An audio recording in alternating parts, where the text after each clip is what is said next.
Bonjour. La chair de poule à l'expression. Bon, maintenant vous avez touché un peu à tout. Vous avez joué un match de championnat au rang. Vous avez joué un match derby. Et puis la semaine dernière, vous avez joué un match de coupe.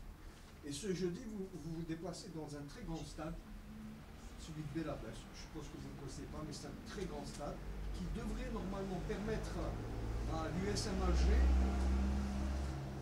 logiquement, de mieux développer son jeu que ça a été le cas au Stade Bois-Arcade, qui est quand même un petit terrain. Est-ce que ce paramètre, quand même pour un technicien comme vous, va être important sur l'échiquier de cette rencontre contre une belle équipe de Belabès qui pratique un beau football, qu'on a vu la dernière fois contre le RC Combat. Je ne sais pas si vous avez vu ce match aussi. Merci. J'ai vu deux matchs de Bellavès. On a fait notre devoir. C'est-à-dire, c'est une très bonne équipe, ça joue bien. Ça peut jouer court, mais ça peut jouer aussi sur les longs ballons qui sont dangereux. C'est vrai, c'est un grand terrain. C'est un avantage normalement pour les deux équipes. C'est-à-dire, si tu perds le ballon, il faut fermer le jeu. Si tu perds le ballon, il faut écarter. Alors maintenant, c'est à nous de voir la clé qui est le meilleur pour nous.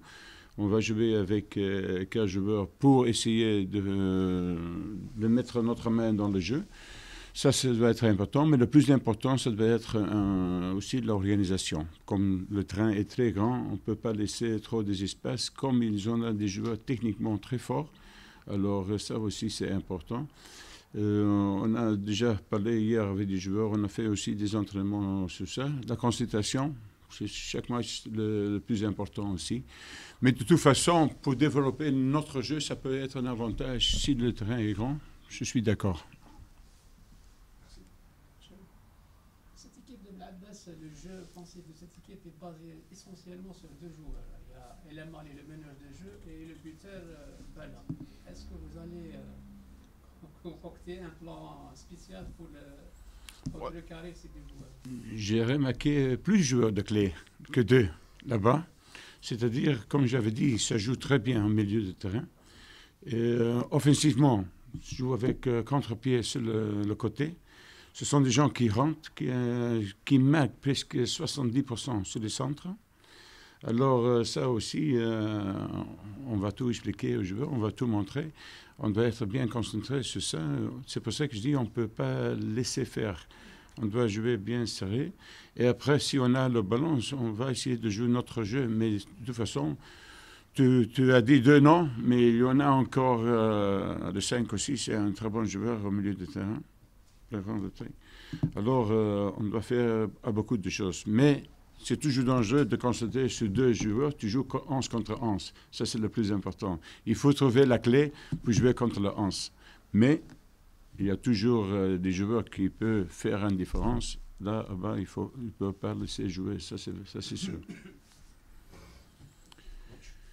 Je voulais savoir quels sont vos objectifs d'ici la fin de la phase aller. Avant Noël, 24. fêter ou pas? Non. La phase aller Non. champion d'hiver avec une qualification. Si tu es le premier dans le classement, tu as l'espoir de rester le premier jusqu'à cette saison, jusqu'à la fin. On le sait, on a des matchs difficultés, vraiment des matchs très difficiles, mais maintenant c'est l'USMA aussi de montrer leur valeur. Parce que si tu joues comme le match de coupe, tu peux pas dire que c'était un bon match. Alors, mais l'adversaire aussi, ils ont joué avec beaucoup de volonté. Avec le Sétif, avec Boulabès et tout ça, il y a des autres choses qui jouent aussi. C'est les tactiques, c'est les techniques, c'est beaucoup de choses mentales et tout. Alors, on le sait, on a trois très matchs difficiles. Si on veut rester en haut comme le premier, ça veut dire que tu dois gagner quand même deux matchs et peut-être un match nul. Vous avez pour ce match, pardon, il y a un problème en défense parce qu'après Khaled qui s'est blessé, bon, maintenant il y a aussi un axial, Benihia récemment apparemment qui n'est pas tout à fait au point. Là aussi ça risque de poser un petit problème pour le coach. Oui, bien sûr. Quand je suis venu, j'ai observé un petit peu le groupe. Ce n'est pas une surprise que je vais te dire maintenant, mais ce n'est pas un groupe qui était 100% bien équilibré.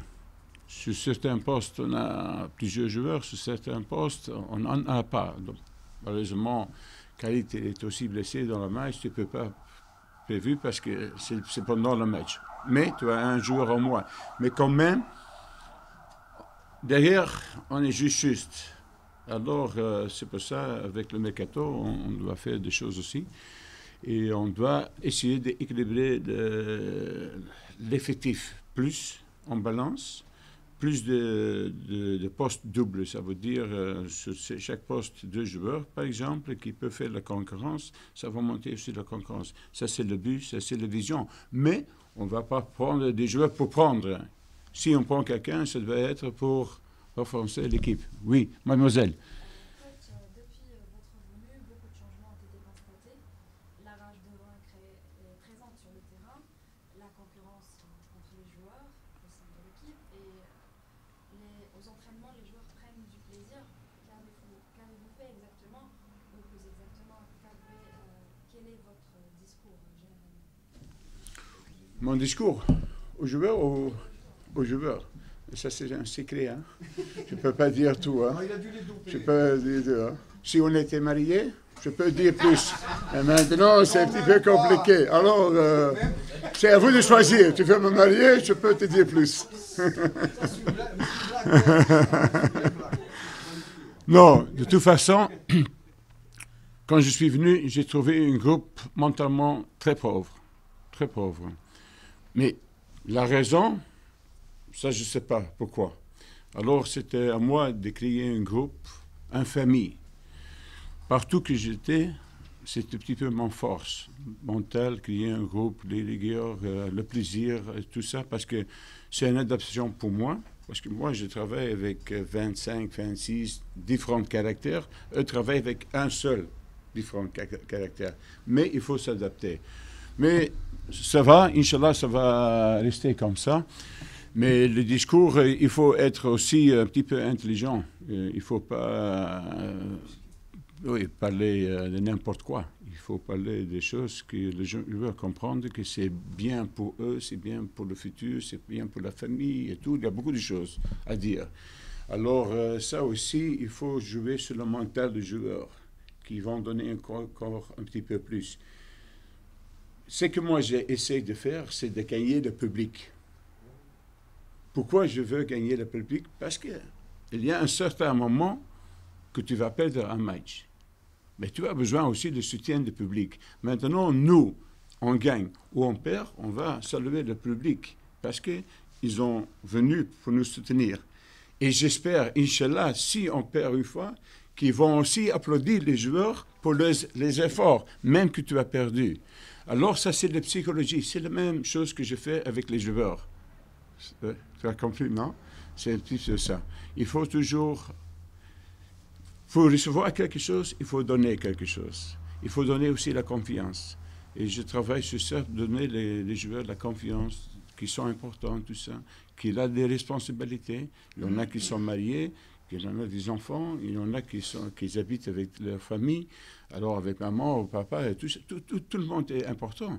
Mais aussi, les dirigeants de USMA et les supporters sont très importants. C'est pour ça que je dis, ça doit être une famille, et j'ai essayé de travailler sur ça mental. Je ne sais pas si tu es satisfait avec, sinon tu vas demander le truc pour marier.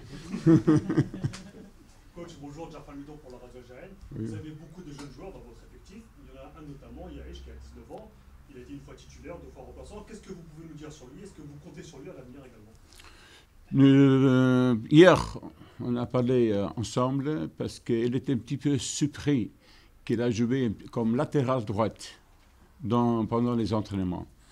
Mais moi, j'ai dit, si je fais ça pour que tu vas améliorer ton jeu. Parce que si tu joues en arrière, tu as la vision devant toi.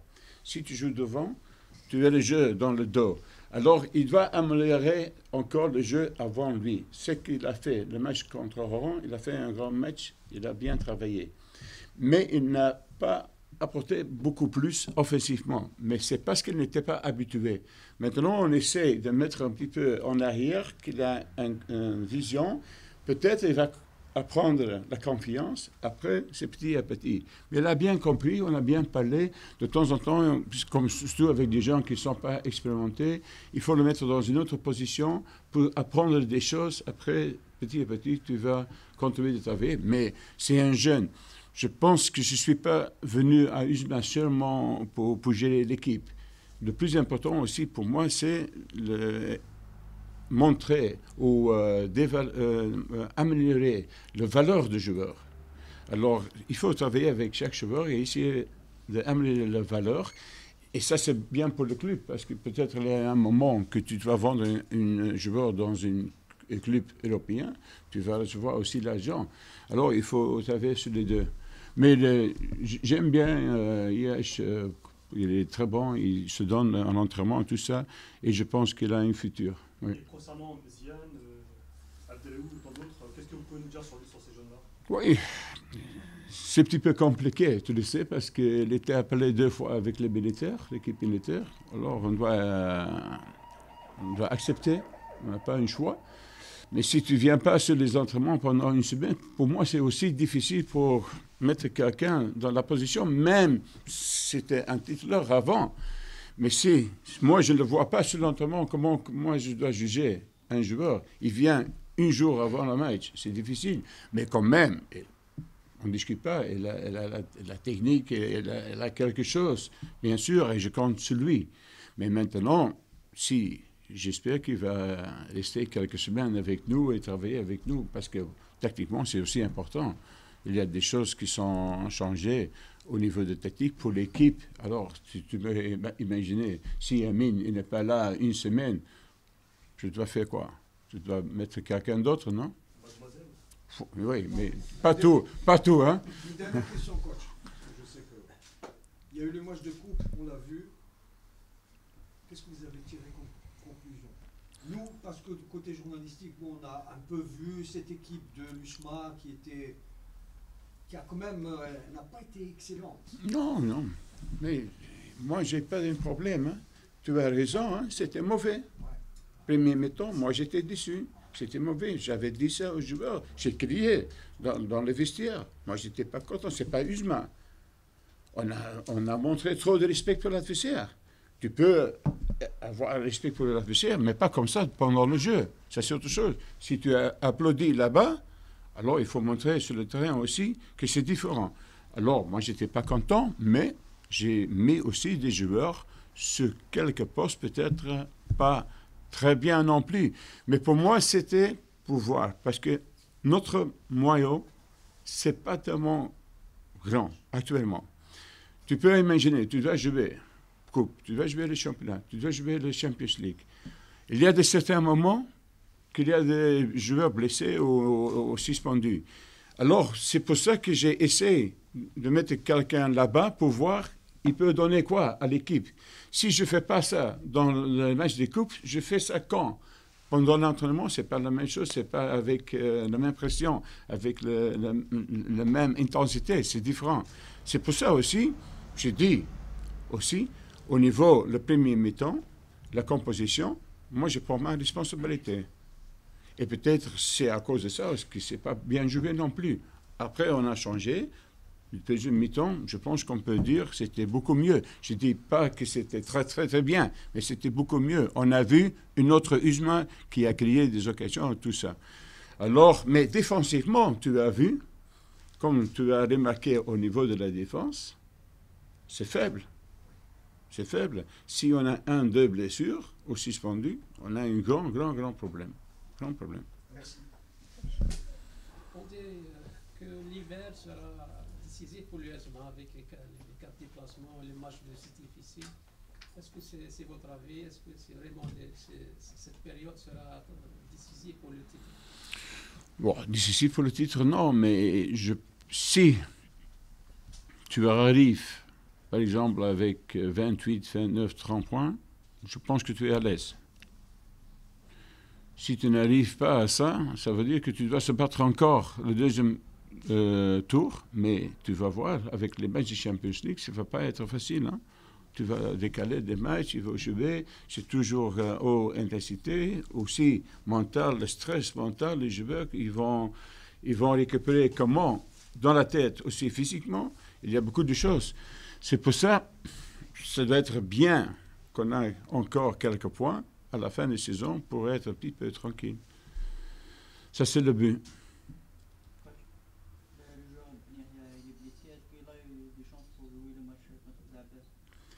On va faire un test. Si tu attends encore 10 minutes, 15 minutes, tu vas voir le test. Je ne sais pas. Je ne peux pas le dire parce qu'il n'a pas fait des entraînements juste. Il a eu soin hier et avant-hier. Il va faire un test. On va voir. Parce que jouer à Bellabé, c'est aussi dur. Est-ce que tu dois prendre le risque? Je ne sais pas. Bon. Vous avez proposé un stage en Espagne pour non, hivernal? Non, pas Espagne, au Maroc. Pour justifier, c'est Maroc. Mais on n'a pas eu le temps. Parce que si on joue la Coupe, et normalement c'est programmé le 31, peut-être tu peux avancer 1-2 jours. Alors, mais le 13 ou le 14, tu dois jouer. Alors, peut-être tu as 3-4 jours de repos. Maintenant, on va essayer de faire un stage, peut-être. Oui, on va essayer. De toute façon, moi, je suis pro pour partir. Le changement totalement de concentration. Mais je pense, parce que tu voyages, tu perds un jour. Retourner, voyage, tu perds un jour. Alors, c'est pour ça, c'est trop juste. Oui, sinon, je veux bien. Et j'avais toujours de bonnes mémoires aussi si je me déplace au Maroc. J'étais avec le Burkina là-bas, j'étais avec la Gambie là-bas, avec beaucoup des équipes, même en Belgique, et ça m'a apporté toujours beaucoup de bonheur. Alors ça aussi, ça joue. C'est comme le marabout. C'est comme un marabout. C'est bon. Merci. OK. Merci. Alors, on va régler, hein?